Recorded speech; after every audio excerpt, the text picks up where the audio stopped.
It's been 2 days now. Not eating. Hardly sleeping. I'm thinking of going back to the fishing. It's all I've really known, to be honest. But I have to do something. Get something to focus on. Take my mind off all this.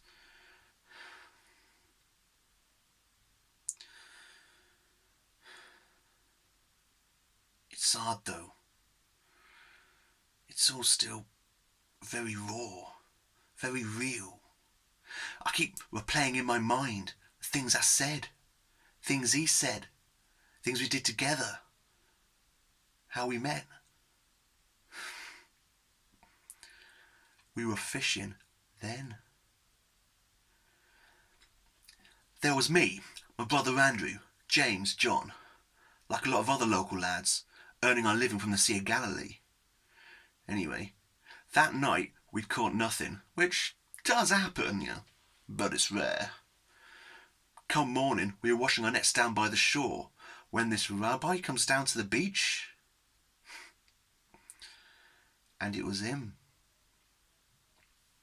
So, before long, there was a crowd of 70 or 80 locals around him, and he starts speaking to them, and I was listening, when he stops and he comes over, and he asks me, "Can I borrow your boat?" And I was like, "By all means. It's been no sodding good to me." I mean, I didn't actually say that, what with him being a rabbi and all, but that's what I was thinking. So anyway, I said to him, I was like, "Yeah, help yourself."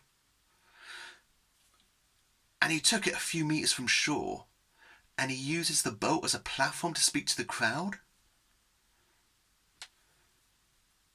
And I was a bit taken aback, to be honest, because, well, the things he was saying, they were quite good. I mean, we've all grown up with rabbis, but this one was a little different.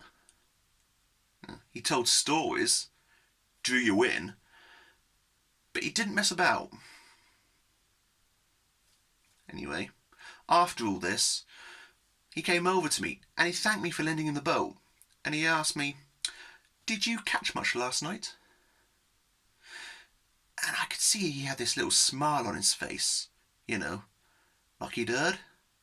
And I was like, "No." To which he replied, "Well, maybe you should go out again, but try throwing your nets over the other side of the boat."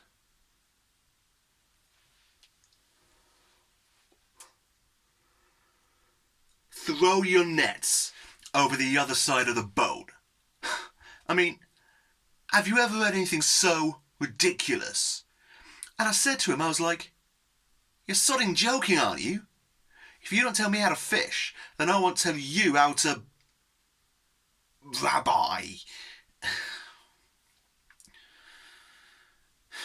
I mean, again, I didn't actually say that.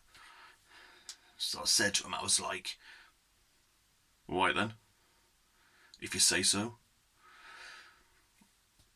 And so we went out in the boat together, and I was thinking to myself that he was probably trying to make some kind of deep spiritual point about life being like the ocean. I mean, they love a watery metaphor, don't they? And I'd thrown my nets over the other side of the boat, and I was going to pull them back up. Well, they were full of fish. It weren't natural. I was terrified. And I said to him, I was like, "Please, Rabbi, you have to leave. I'm not a good man."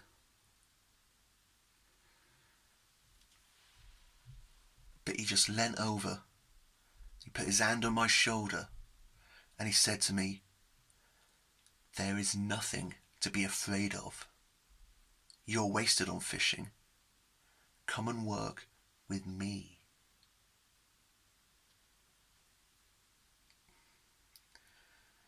It was like he'd seen something in me. Or at least, that's what I wanted to believe. You see, we all go up religious around here, but following a rabbi? Well, that's life with a bit of prestige attached to it. Normally only the best of the best get the opportunity. But he makes the offer to me, my brother Andrew, to James and to John, and we look at each other and we're like, yeah! And we drop everything and sign up. And I know that must seem like madness to do, but look, for all the talk there is about religion, when you actually see something happen, well, that changes you.